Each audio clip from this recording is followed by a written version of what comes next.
जय शिवराय मित्रांनो. तर आज आपल्याला जायचं आहे शेतात. कुठे बाहेर जायचं आहे हे कळलं ना की पाखी केव्हा पण हॅपीच असते.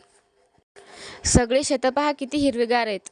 तर आभाळ तर आलंय पण तरी आम्ही शेतात चाललोच आहे. आता आम्ही शेतात पोचलोय. आई आणि मम्मी समोर आलेत, आम्ही दोघी मागून आलोय. पाखी पण आहे सोबत. आता पप्पा श्रीला आणायला गेले.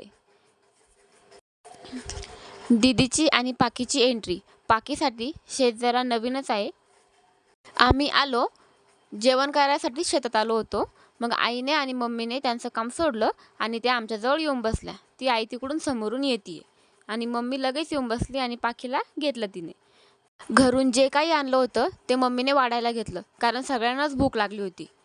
त्यांनी पण जेवण नव्हतं केलं आणि आम्ही पण नाही. पाखी जरा कन्फ्यूज आहे की आज आपण कुठे आलोय म्हणून, आणि तिला भूक पण लागली असेल. मग सगळ्यांनी ताट वाढून घेतलं आणि ते जेवायला बसले. श्री आला, तो पण जेवायला बसला. श्रीनंतर पप्पा आले. मम्मी त्यांना म्हणली की जेवण करा, पण त्यांना सकाळी जेवायची सवय नाही आहे म्हणून ते म्हणले की मी जेवणार नाही. आणि पाखीचं चाललं होतं की पहिले मला काहीतरी द्या म्हणून. मग पप्पा तिच्या नादात येऊन बसले आणि माझ्याजवळ जेवायला बसले. मग काय झालं सगळं. आम्ही जेवढे होतो नव्हतो तेवढे आलो आणि जेवायला बसलो. आईचा आणि मम्मीचा शेतातला युनिफॉर्म आणि ते सगळं बाजूला, आणि पाखी सगळ्यांना पाहते की आज सगळे कुठं बसले म्हणून. ती काय माहिती काय विचार करत होती. जेवण झाल्यावर जे ते ज्याच्या त्याच्या कामाला लागलं आणि पाखी पण सगळ्याला मदत करू लागत होती. पप्पा काय करत आहे हे तिनं पाहिलं आणि सगळं सोडलं आणि त्यांच्याजवळ येऊन बसली. तिनं त्या गवतात हात घातला वाटतं आणि तिला त्यात काहीतरी टोचलं असावं कदाचित, म्हणून ती तिच्या बोटाला पाहते. पप्पा काहीतरी उपटताय हे तिनं पाहिलं आणि ती जपनीच्या झाडाचेच पानं तोडायला लागली. पाय गळून आले वाटते बिचारी. काय विचार केला काय माहिती. ती उभी राहिली आणि इकडे तिकडे पाहायला लागली. तिला तिच्या मागं मम्मी दिसली. मग तिनं तिच्या मम्मीला आवाज दिला पण तिनं काही पाहिलं नाही. मग ती परत खाली बसली आणि पप्पाकडे पाहून पप्पा काय करताय तसं ती करायला लागली.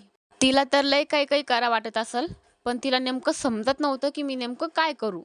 मग ती परत उभी राहिली आणि तिला वाटलं की आता इथून जाऊयात. ती तिकडे समोर माझी आई निंदते. हे समोर इथे जपान लावली आहे. काही ठिकाणी त्याला भुईमुगाचं झाड असं म्हणतात. त्याला खालून शेंगा येतात. ते पलीकडचं निंदलंय आणि हे एवढं सगळं आम्हाला निंदायचं अजून बाकी आहे. आणि आभाळ पण आले. काय माहिती आज किती होतं आणि किती नाही. गवत खूप जास्त मोठं आहे म्हणून मम्मी म्हणली की आधी हातानं उपटून घेऊ, नंतर जरा खुरपं मारू, म्हणजे कसं ते लवकर होईल आणि सोपं जाईल. पाखी सगळ्यांच्या मागं इकडे तिकडे फिरली. तिला कोणच रिस्पॉन्स दिला नाही, कारण सगळ्यांना कामं होती आणि तिच्या पायात बूट होता, खाली शेतात माती. तिला त्यात चालायची सवय नाही म्हणून तिला काही एवढं फिरता येत नव्हतं. पण तरी ती इकडे तिकडे गेली, कुठं पडली, कुठं बसली आणि तिला झोप आली आणि शेवटी ती झोपून गेली. मग काय ती झोपली आणि आभाळ पण खूप आलं होतं. काम होणार नव्हतं आज, पण तरी जेवढं होईल तेवढं करायचं ठरवलं आणि सगळे शांततेत आपल्या आपल्या कामाला लागले.